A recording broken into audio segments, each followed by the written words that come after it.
Idan Allah ku ya gudu ku ya rike wa Allah mai dan ku ya ku zo ku garkuwa da ni. Kuna gani ina talaka.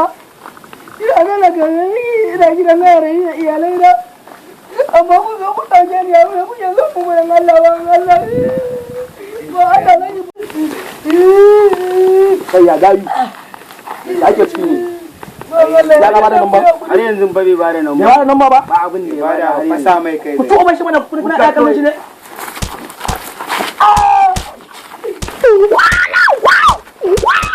Ya isa kaman fa wannan bawa Allah fa bai kuɗi fa. Kai anya kuwa ya kamata dai mu bincike shi da ka san irin masu kuɗin ƙauyen nan ne ba ga kalan shi ba. Hakan shi suna da kuɗi za ka kaman ba su da. To na ga kayan ma wanda suka ma da mamma. Haka suke. Ai ko suna da kuɗi za ka kaman ba su da shi. Kai ni na dan mu latsa shi wannan daga ganin su irin masu kuɗin ƙauyen nan ne. Suna da kuɗi sai ka kaman ba su kayan kirki ma ba sa sawa. Tunda kuna ta dukan shi. To yanzu to za ka bada numban? Kai in za ka ba mu numban ne za ka bada numban ko sai mun kace kai za ka bada Zan babu okay ba shi yanzu gashi sa mana sa nan ba ya zan fi zama kokola nan ban sa ka sama ka sama ne ka ji magana an sa Kalawo ka sa daidai.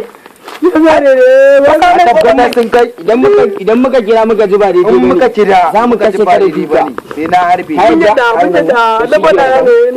yankan mutum yake da shi yankan mutum ugaje kake kawo wai tun da baba ya fita har yanzu bai dawo tun da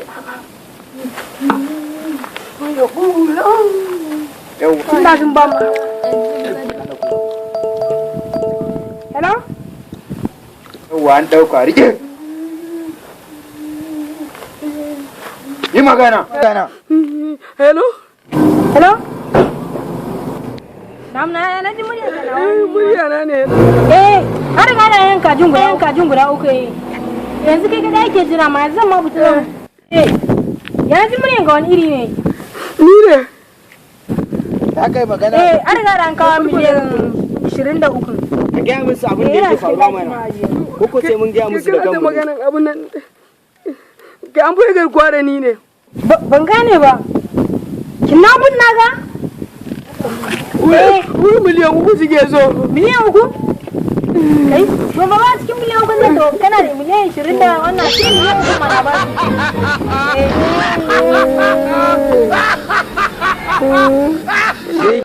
Wato ainihin ku subscribe da mana subscribe sannan ku danna wannan wato ainihin ƙararrawa ta yadda za ku samu sanarwa ta musamman a duk lokacin da muka wato ainihin